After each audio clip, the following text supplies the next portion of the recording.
Good morning student. Differential equation में homogeneous का part में आपको करवा रही थी। मैंने क्वेश्चन कुछ करवाए थे, अब उसके आगे के क्वेश्चन बता रही हूँ मैं।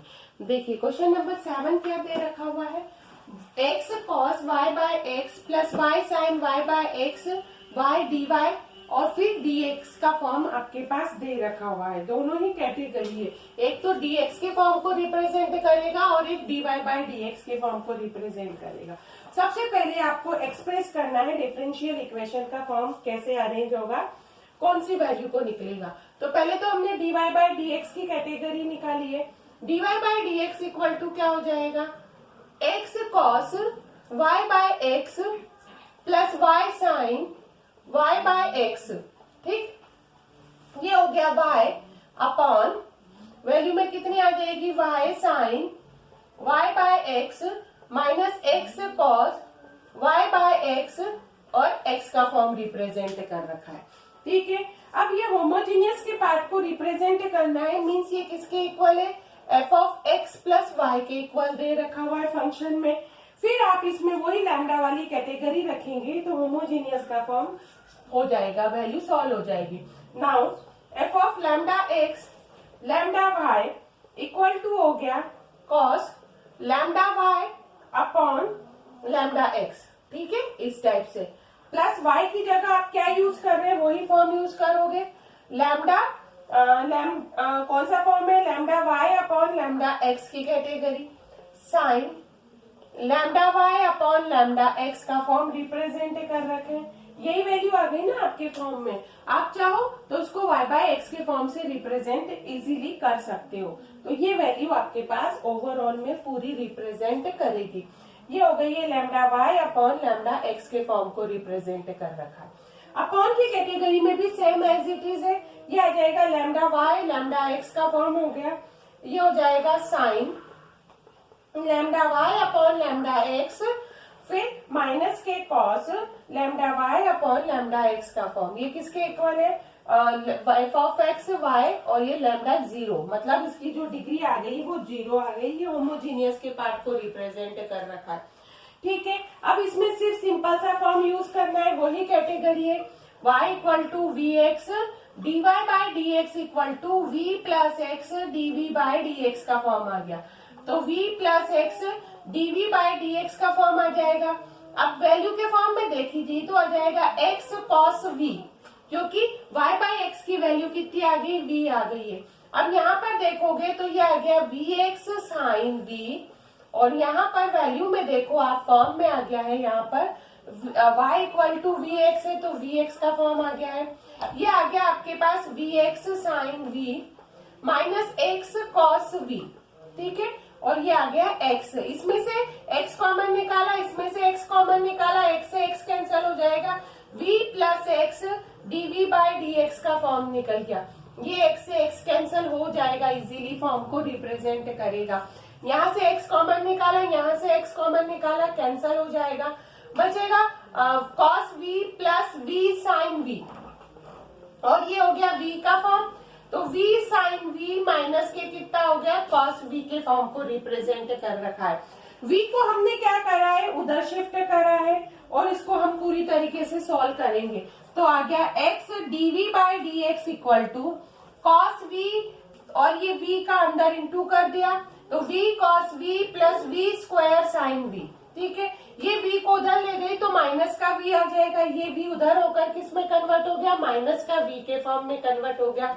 एलसीएम लोगे तो v स्क्वायर साइन v आ गया प्लस v cos v आ गया, और अपॉन में वैल्यू कितनी आ गई है, v sine v minus cos v। अब ये वैल्यू से आपके पास ये वैल्यू तो क्या हो गई है, कैंसल हो गई है। अब ओवरऑल आपके पास वैल्यू का फॉर्म क्या अरेंज हो रहा है, फॉर्म कितना हो रहा है, तो यहाँ आप अच्छे से देख सकते हो। ये आ गया आपके पास 2v cos v upon v sine v minus cos v। ये फॉर्म बन गया ना आपके पास। अब वेरिएबल को क्या करना है, आपको ओनली फॉर सेपरेट ही तो करना है। वेरिएबल को आप सेपरेट करोगे और बाद में उसका क्या करोगे, इंटीग्रेशन का फॉर्म रिप्रेजेंट करोगे। ठीक है, तो ये ओवरऑल आपके पास वैल्यू बन जाएगी। फॉर्म क्या है, कोई टफ नहीं है, सिर्फ सबसे पहले यदि वो होमोजीनियस प्रूव करने के लिए पूछते हैं तो ही लैम्डा की कैटेगरी यूज करना है। यदि वो नहीं पूछते हैं तो आपको लैम्डा वाली कैटेगरी यूज नहीं करना है। ये चीज आपको अच्छे से क्या करना है, याद रखना है। यही तो कैटेगरी दे रखी है जिसमें आपको सॉल्व करते वक्त ये वैल्यू का क्या करना है, इजीली यूज करना है। अब देखिए सेपरेट फॉर्म में करते वक्त क्या वैल्यू यहाँ पर रिप्रेजेंट होती है। ये तो आपके पास ओवरऑल में वैल्यू कितनी दे रखी है, x dv by dx equal to हो गया है 2v cos v upon v sin v minus के cos v हो गया है। सेपरेट करो वैल्यू को, ये आ जाएगा v sin v minus cos v upon, आप चाहो तो 2 भी ले जाओ, नहीं तो v cos v dv equal to dx by x। ठीक है, 2 तो मैंने बाहर निकाल दिया है। अब आप दोनों को क्या करोगे, सेपरेट करके इंटीग्रेशन करोगे। इसको इसके अपॉन में v से v कैंसल हो गया है, ये हो गया है tan v माइनस के 1 by v dv equal to 2 dx by x का फॉर्म बन गया। tan v का इंटीग्रेशन कितना होता है, log sec v होता है, या आप बता सकते हो उसमें कि माइनस के cos भी होता है, और ये हो गया है log v। ठीक है, इक्वल टू 2, ये हो गया log x plus log c के फॉर्म को रिप्रेजेंट करेगा। अब इसको ओवरऑल आप जब सॉल्व करोगे तो ये हो गया log sec v upon v हो जाएगा। ठीक है, ये वैल्यू को रिप्रेजेंट आप इस टाइप से करोगे, और इसको भी क्या ले जाओगे, माइनस के log x square equal to log c बन गया है, तो ये भी अपॉन में आ जाएगा sec v upon v x square equal to log c। c equal to हो गया है sec v upon v x square का फॉर्म रिप्रेजेंट करेगा। अब v की वैल्यू क्या सब्स्टिट्यूट करोगे, y बाय x के फॉर्म को रिप्रेजेंट करोगे, तो ये वैल्यू आ गई है c equal to sec y by x upon y by x into x square. एक x से एक x तो कैंसिल हो जाएगा, तो वैल्यू में भी आपके पास बचेगा कितना, x y c equal to sec y by x के फॉर्म को रिप्रेजेंट कर रखा है। तो ये आपकी रिक्वायर्ड इक्वेशन हो गई है। इक्वेशन का फॉर्म टिपिकल नहीं था, क्वेश्चन जरूर आपको दिख रहा होगा कि बहुत बड़ा क्वेश्चन का फॉर्म दे रखा हुआ है, हाँ, पर ओवरऑल जब आप इनको सॉल्व करोगे तो वैल्यू क्या हो जाएगी, ये इजीली रिप्रेजेंट कर लेगी। इतना टिपिकल लेवल नहीं होगा। बस वेरिएबल को क्या है, आपको मेन चीज है कि वेरिएबल सेपरेट करना है। उसके पहले होमोजीनियस के पार्ट को जब आप प्रूव करोगे तो वो इजीली सॉल्व हो जाएगा। इसलिए मैंने जो हाफ ईयरली के सिलेबस में कैलकुलस का ही पार्ट ले रखा हुआ है, क्योंकि कैलकुलस पक्का होना चाहिए और अच्छे से आना चाहिए, तो आगे प्रॉब्लम क्रिएट नहीं होती है। तो ये चीज आपने कर लिया है, सॉल्व कर लिया है। अब देखिए नेक्स्ट फॉर्म में वैल्यू आपके पास क्या क्या दे रखी है, कैटेगरी क्या दे रखी है, तो देखिए 8th क्वेश्चन देखिए, ये दे रखा है x dy by dx minus का y plus x sine y by x equal to 0 का फॉर्म है। ठीक है, तो ये आ गया dy by dx equal to y by x minus के साइन y बाय x का फॉर्म बन गया। फिर वही होमोजीनियस का पार्ट प्रूव करना है।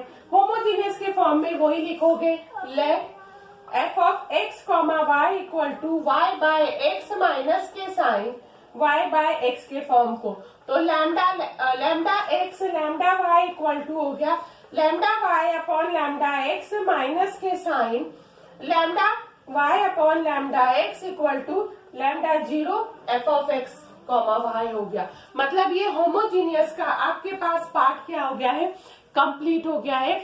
तो ये वैल्यू आपको इसमें ध्यान रखना है। ठीक है, फिर वही सब्स्टिट्यूशन में put y equal to v x dy by dx equal to v plus x dv by dx का फॉर्म बन गया, तो v plus x dv by dx equal to v minus sine v बन गया। ये v से v cancel हो जाएगा। ठीक है, ये वैल्यू आपको अच्छे से याद रखना है कि v से तो v कैंसल हो रहा है। अब फॉर्म का अरेंजमेंट कितना बनेगा, ये आ गया है dv बाय साइन v आ गया है, और ये आ जाएगा माइनस का dx by x, integration both side का फॉर्म रिप्रेजेंट कर रहा है कि नहीं। तो ये तो हो गया है cosec v dv हो गया है, ये माइनस का dx बाय x के फॉर्म को रिप्रेजेंट करेगा। cosec v का कितना होता है, log cosec v cot v, ठीक। और ये आ गया माइनस का log x plus log c का फॉर्म रिप्रेजेंट करेगा। अब ओवरऑल के फॉर्म में ये इधर शिफ्ट कर दो, ये आ जाएगा log cosec v cot v upon x हो गया इक्वल टू लॉग सी हो गया।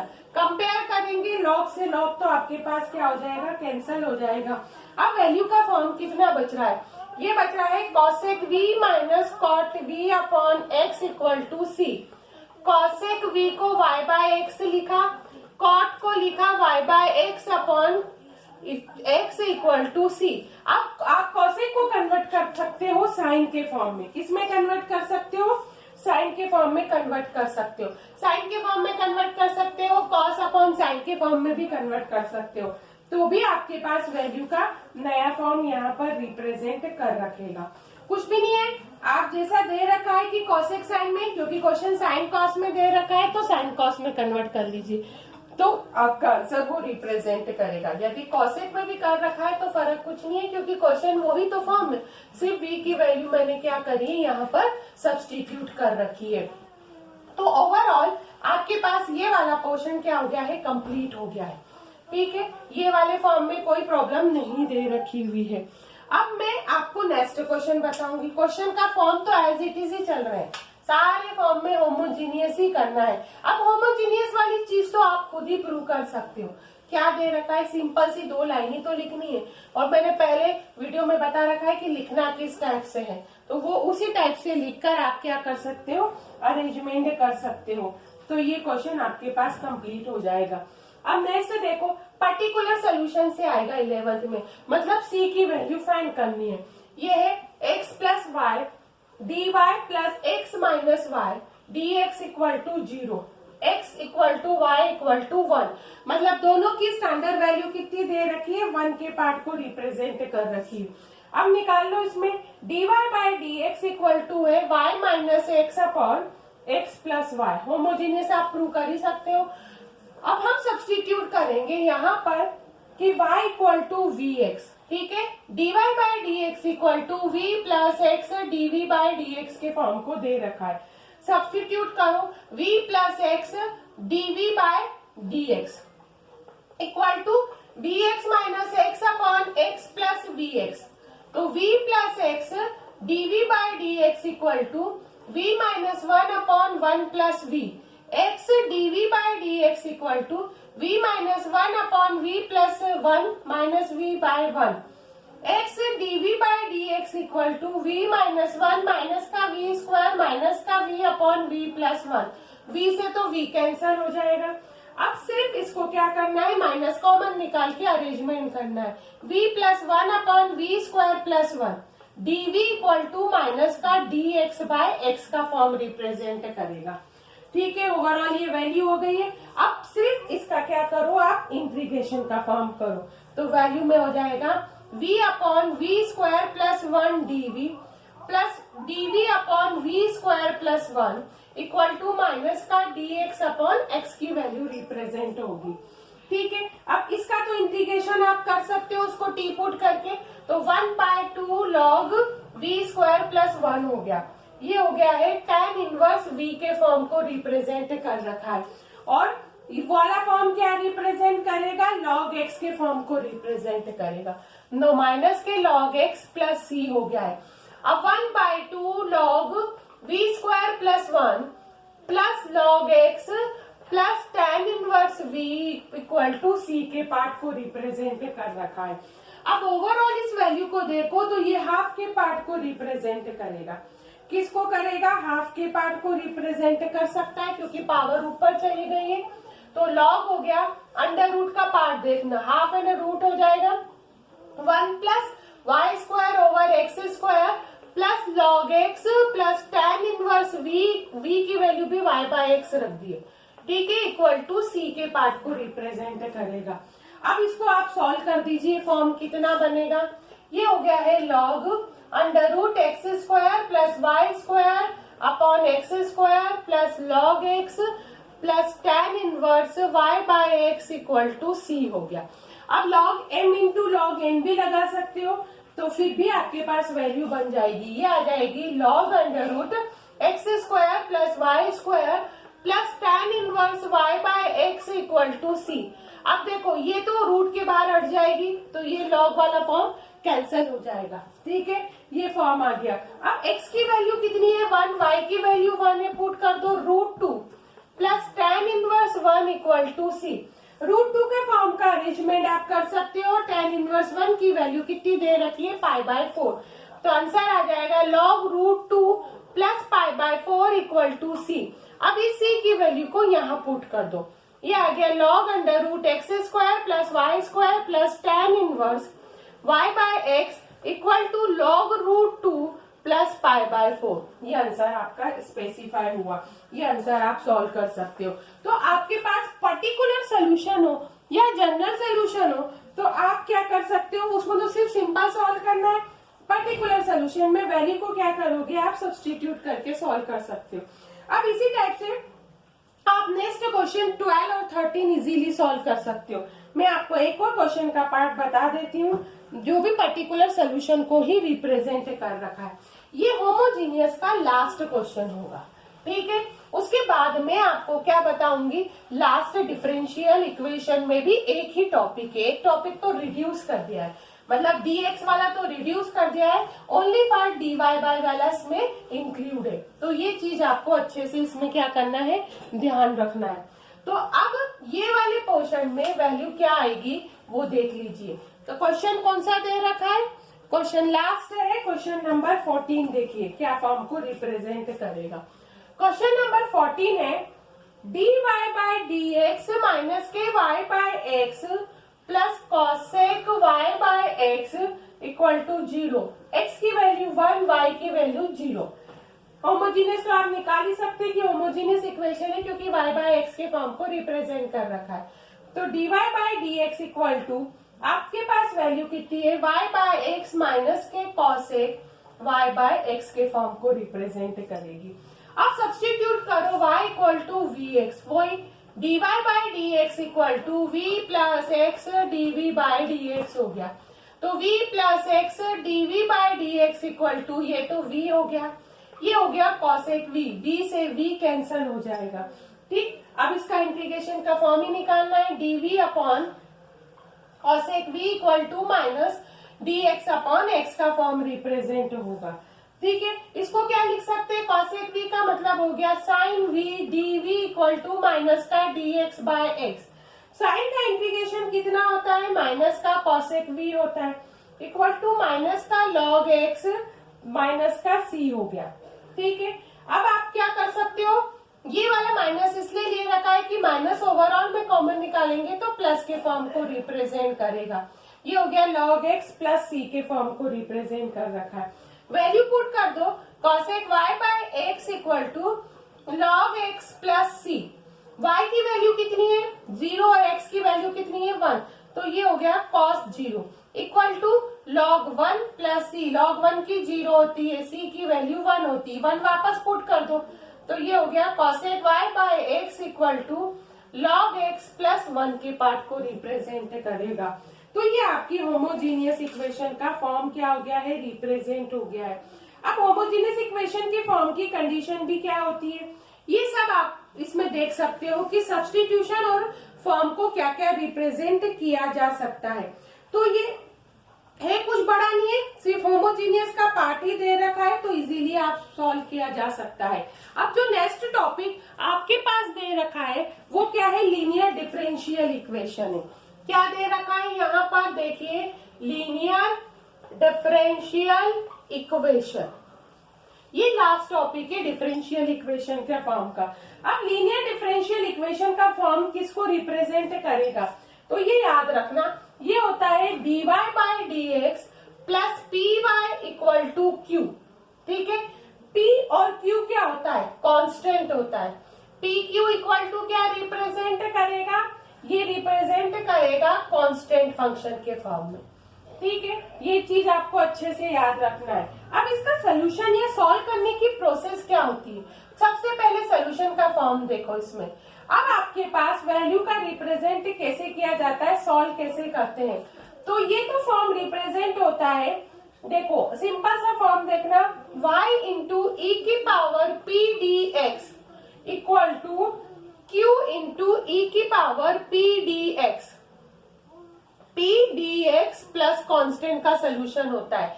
या इसको ऐसा लिखते हैं, y into I F equal to q into I F plus constant. अब वो dx के फॉर्म में हो तो dx और dy के फॉर्म में हो तो dy। अब IF क्या होता है, IF इक्वल टू ई की पावर पी डी एक्स होता है। IF का मतलब होता है इंटीग्रेटिंग फैक्टर। IF का मतलब क्या होता है, इंटीग्रेटिंग फैक्टर होता है। ये चीज आपको ध्यान रखना है, कौन सा फैक्टर होता है, इंटीग्रेटिंग फैक्टर। ये टॉपिक आपके इसमें दे रखा है, but dx by dy plus p x equal to q ये टॉपिक रिड्यूस कर दिया गया है, ये एग्जाम में इंक्लूड नहीं है। ये चीज आपको ध्यान रखना है। ये सिंपल क्वेश्चन है, सॉल्व आप क्या कर सकते हो, इजीली किया जा सकता है। वैल्यू का फॉर्म कोई टिपिकल लेवल का नहीं दे रखा है, तो ये चीज आपको क्या करना है, अच्छे से ध्यान रखना है कि ये वाला जो डिफरेंशियल इक्वेशन का पार्ट है dy by d x plus p y equal to q. अब इसका सोल्यूशन सिंपल है, y इंटू ई की पावर पीडीएक्स का ई की पावर पीडीएक्स आई एफ होता है, इंटीग्रेटिंग फैक्टर होता है। बस सोल्यूशन आपको इसी टाइप से अरेंज करके सॉल्व करना है, ठीक है। ये कांस्टेंट का फॉर्म दे रखा हुआ है। अब इसके आगे के जो क्वेश्चन है मैं नेक्स्ट वीडियो में बताऊंगी।